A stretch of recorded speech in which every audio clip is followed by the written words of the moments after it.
ಯಡಿಯೂರಪ್ಪನಲ್ಲಿರುವಂಥ ಸಾವಿರಾರು ಕೋಟಿ ರೂಪಾಯಿ ದುಡ್ಡಿನಿಂದ ನಮ್ಗೆ ತುಳಿತಾ ಇದ್ದಾರೆ.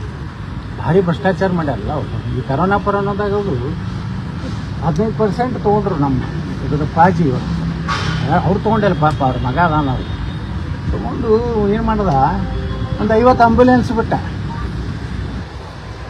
ಇನ್ನು 2-3 ಸಾವಿರ ಕೋಟಿ ಹೊಡೆದು ನಾನು ಆಟ ಹೊಡೆದಿದ್ದಂದ್ರೆ ನಾನು ಬರೀ 50 ಕೊಟ್ಟಿದ್ದೆ. ನಾನು ಬಂದು ಸರ್ವಿಸ್ ಬಿಡ್ತಿದ್ದೆ ಒಂದು ವಿಧಾನಸಭೆ.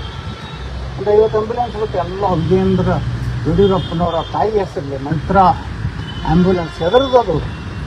ನಮ್ಮದೇ ಬಡವ್ರ ಮನೆ ಏನು 100 ರೂಪಾಯಿದು 1800 ರೂಪಾಯಿಗೇನು ಇಂಜೆಕ್ಷನ್ ತೊಗೊಂಡ್ರಲ್ಲ ಬಡವೈಸರ ಯಾವುದು ರೆಮಿಡಿ ಏನು ತೊಗೊಂಡ್ರಲ್ಲ, ಅದು ಆಗಿದ್ದು ಟೆಂಡರ್ ಬೇರೆ 24 ಮಾಡಿ ಮತ್ತೊಬ್ಬರು ಟೆಂಡರ್ ಕೊಡ್ತಾರೆ.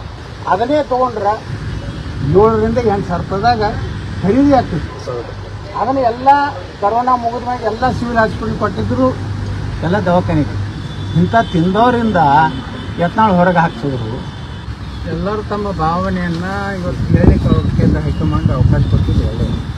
ಇದು ದಿವಸ ಇದು ಮೊದಲೇ ಇವನ್ನ ರಾಜ್ಯಾಧ್ಯಕ್ಷ ಮಾಡುವಾಗಲೇ ಈ ರೀತಿ ಚರ್ಚೆ ಮಾಡಿದರೆ ಕರ್ನಾಟಕದಲ್ಲಿ ಭಾರತೀಯ ಜನತಾ ಪಾರ್ಟಿ ವೀಕ್ ಆಗ್ತಿರ್ತಿಲ್ಲ.